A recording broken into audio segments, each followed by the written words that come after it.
پھر وہ گناہ کا بڑا کام کرتا ہے کہ تنہائی کے گناہ سے بچنا. یہ بڑی کمال کی بات ہے, اور یہ بڑے کہتے ہیں اللہ والوں کا طریقہ. اللہ نصیب کر دے کہ جب گناہ کا موقع ہے, کوئی نہیں دیکھ رہا, اس وقت اے کاش دل پر یہ خیال جاں گزی ہو جائے کہ رب دیکھ رہا ہے. ایک بار حضرت ابراہیم بن ادم رحمت اللہ تعالی کی بارگاہ میں ایک شخص آیا, آ کر کہتا ہے حضور میں گناہ سے نہیں بچ پاتا. پلیز ذرا غور سے سنیے گا, بہت خوبصورت کیور اور پریکاشن ہے گناہوں سے بچنے کے حوالے سے اس واقعے میں. کہتا ہے حضور میں بچنا چاہتا ہوں, گناہ ہو ہی جاتا ہے. ہو سکتے ہیں میرے بھائی یا نوجوان بھی ایسے ہوں کہ جو چاہتے ہیں گناہ نہ کریں مگر گناہ ہو جاتا ہے.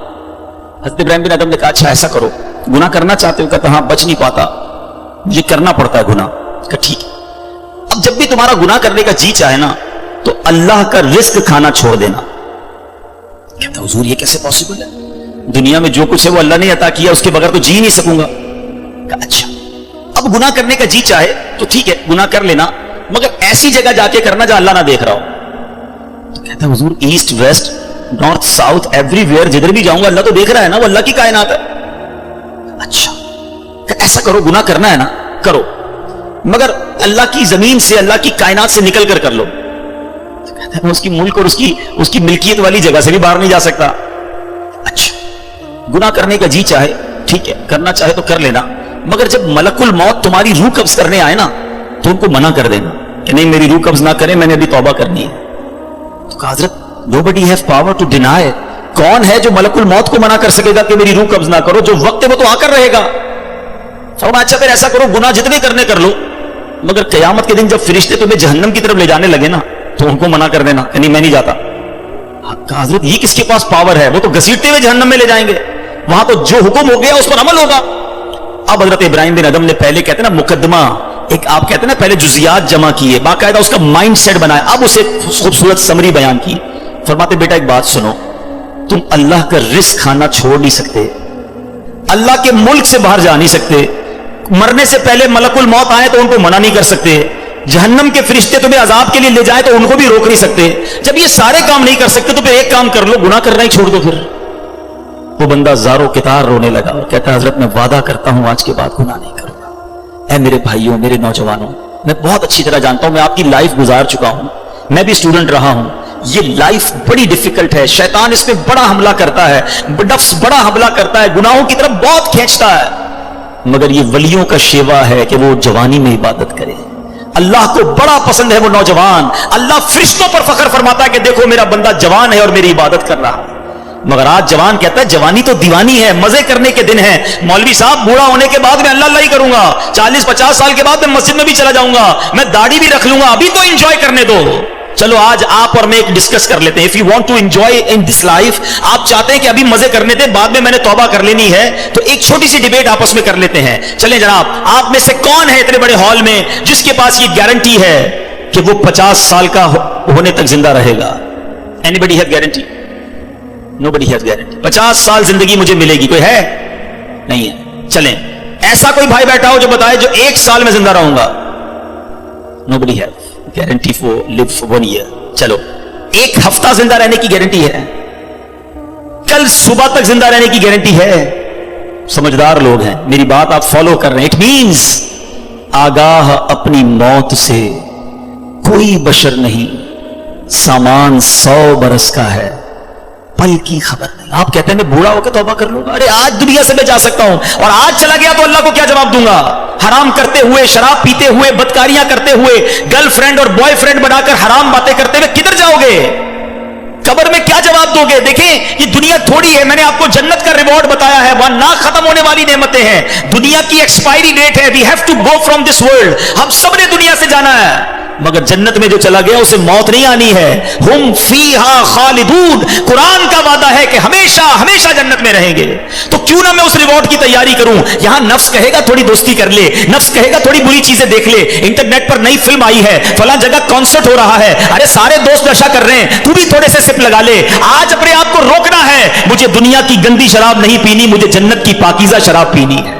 مجھے دنیا کی بے حیائی نہیں کرنی, گندی عورتوں اور لڑکیوں کی طرف نہیں جانا کرنا ہے. میری بہنیں اگر سن رہی ہیں وہ نیت کریں کہ ہم پردہ کریں گے, ہم بوائے فرینڈ کی طرف نہیں جائیں گے, انشاءاللہ ہم جنت کی نعمتیں حاصل کریں گے, جنت کا گھر حاصل کریں گے. یہ تھوڑی سی زندگی صبر سے گزار لو, تھوڑی سی زندگی توبہ کر لو. آج تھوڑی دیر ہال فل ہو گیا ہے, مجھے بھی پسینہ آ رہا ہے, آپ کو بھی گرمی لگ رہی ہوگی, مگر مجھے بتائیے قیامت کے دن گرمی کیسی ہوگی جب 50,000 سال کا دن ہوگا, سورج 1.25 میل پر ہوگا, زمین تانبے کی ہوگی, دیر از نو شیڈو, اللہ کے عرش کے سوا پوری قیامت کے دن کوئی سایہ نہ ہوگا. سبحان اللہ, نبی پاک فرماتے ہیں جس دن اللہ کے عرش کے سوا کوئی سایہ نہ ہوگا, چند خوش نصیب ایسے ہوں گے جنہیں اللہ کے عرش کا سایہ نصیب کیا جائے گا. ان 7 قسم کے لوگوں میں ایک قسم وہ ہے کہ وہ نوجوان جس کی جوانی عبادت میں گزری, قیامت کے دن اللہ کے عرش کا سایہ نصیب ہوگا.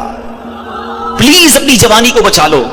ایک بزرگ تھے, 100 سال عمر ہو گئی, ان کی آنکھیں بھی صحیح, ان کے دانت بھی صحیح, ان کی سماعت بھی صحیح, ایوری تھنگ پرفیکٹ, جوان. لوگوں نے کہا حضور 100 سال میں تو بندہ بستر سے لگ جاتا ہے, your every part of the body is perfect, یہ کیسے پاسبل ہے؟ کمال کا جواب دیا, کہتے ہیں میں نے جوانی میں اپنے in part of the body کو اللہ کی نافرمانی میں صرف نہیں کیا, بڑھاپے میں اللہ تعالیٰ نے میرے نازا کو سلامت کر رکھا ہے.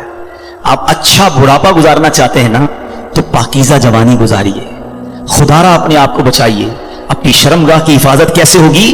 جب آپ حرام دیکھنا بند کریں گے. سرما لگاتے ہوں گے آپ, ٹھیک ہے, سرما لگاتے وقت ہاتھ کانپتا ہے کہ یار تھوڑا سا احتیاط سے لگانا ہے, کہیں آنکھ میں سلائی نہ لگ جائے. اتنی نازک ہے میری اور آپ کی آنکھیں.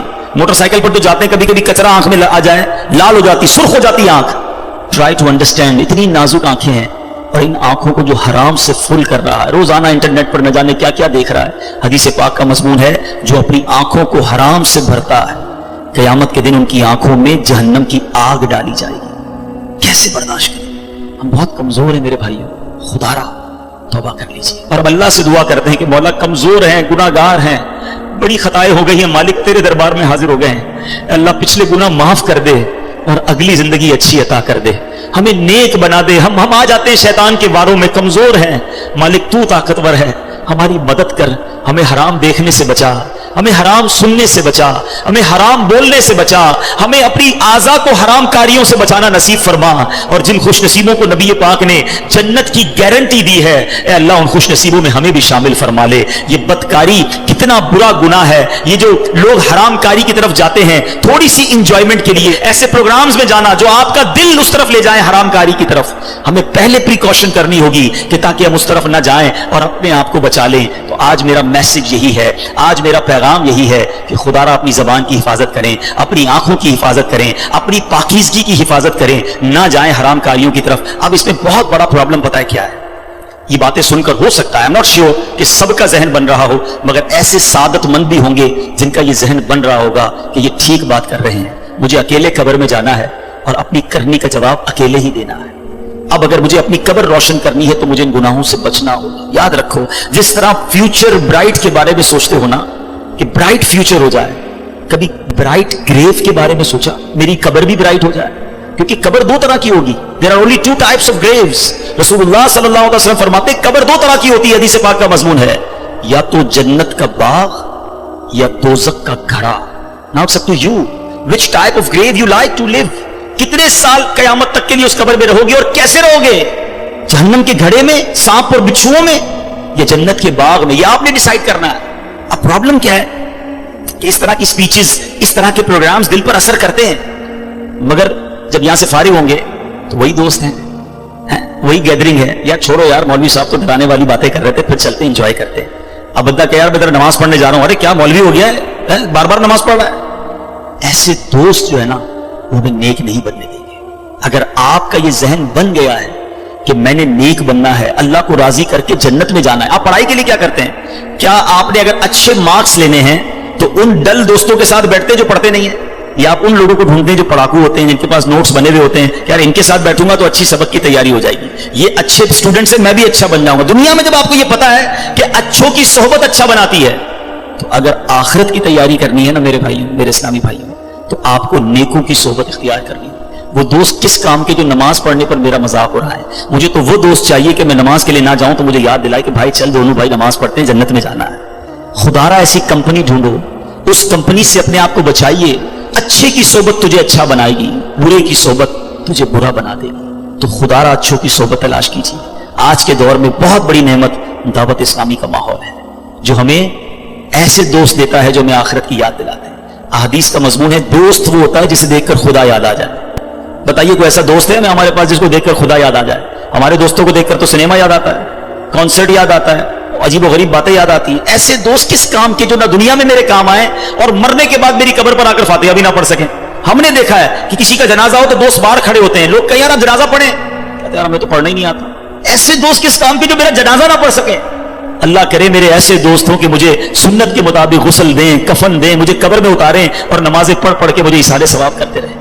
تو خدا را میرے بیچ اسلامی بھائیوں, جس طرح دنیا کی ترقی کے لیے, دنیا کے ریوارڈ کے لیے آپ اسٹرگل کر رہے ہیں, جنت کے لیے بھی اسٹرگل شروع کر دیجئے. اچھی کمپنی اختیار کیجئے اور دعوت اسلامی کا ماحول آپ کے سامنے ہے. ہماری بکس پڑھنا شروع کر دیں, ویب سائٹ کو وزٹ کریں تو انشاءاللہ بہت کچھ سیکھنے والے بن جائیں گے. اللہ تعالیٰ مجھے اور آپ کو عمل کرنے کی توفیق عطا فرمائے. اپنی زبان, اپنی شرمگاہ اور دیگر زندگی اپنے پارٹس آف دا باڈی کی ہمیں حفاظت کرنے کی توفیق عطا فرمائے. مدنی چینل پابندی سے دیکھتے رہیے, انشاءاللہ اس سے بہت کچھ اس طرح کی اسپیچز سننے کو ملتی رہیں گی اور آپ کو فائدہ ہوگا.